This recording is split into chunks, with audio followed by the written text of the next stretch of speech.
সোমবার থেকে শুরু হওয়া এশিয়ান লিজেন্ডস লিগে সাকিব আল হাসান, মোহাম্মদ আশরাফুলদের খেলা সম্পূর্ণ নিষিদ্ধ করল বিসিবি।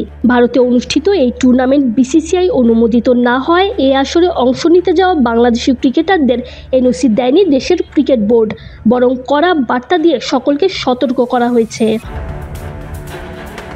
এশিয়ান লিজেন্ডস লিগে অংশ নিতে গত 15 ফেব্রুয়ারি মোহাম্মদ আশরাফুলের নেতৃত্বে 16 সদস্যের দল ঘোষণা করেছিল বাংলাদেশ টাইগার্স। তবে বিসিবি এনওসি না দেওয়ায় দলটার আর খেলা হচ্ছে না। বিসিবির দেয়া সেই বার্তা ক্রিকেটারদের উদ্দেশ্যে লেখা হয়, আপনারা ইতোমধ্যেই জানেন যে 10 মার্চ থেকে 18 মার্চ পর্যন্ত ভারতে অনুষ্ঠিত হতে যাওয়া এশিয়ান লিজেন্ডস লিগ বিসিসিআই অনুমোদিত নয় এবং এটি অননুমোদিত ক্রিকেট হিসেবে বিবেচিত হবে।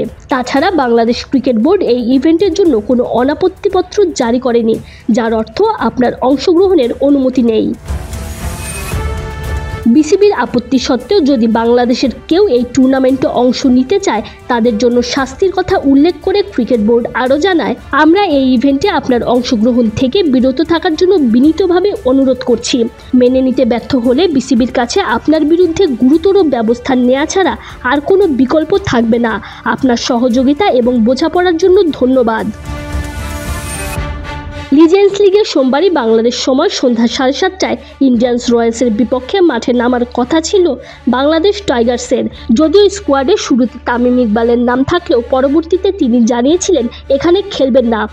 এছাড়াও দলে আরও ছিলেন মোহাম্মদ আশরাফুল, নাঈম ইসলাম, নাদিফ চৌধুরী, আরিফুল হক, জিয়াউর রহমান, নাজিমুদ্দিন, তুষার ইমরান, ধীমান ঘোষ, মেহেদি মারুফ, আবুল হাসান রাজু, মুক্তার আলী, ইলিয়াস সানি, জুবাইর হোসেন লিখন, শফিউল ইসলাম এবং অলোক কাপালি। অপরদিকে বাংলাদেশ টাইগার্সের হয়ে না খেললেও এশিয়ান স্টার্সের দলে চুক্তিবদ্ধ হয়েছিলেন সাকিব আল হাসানও।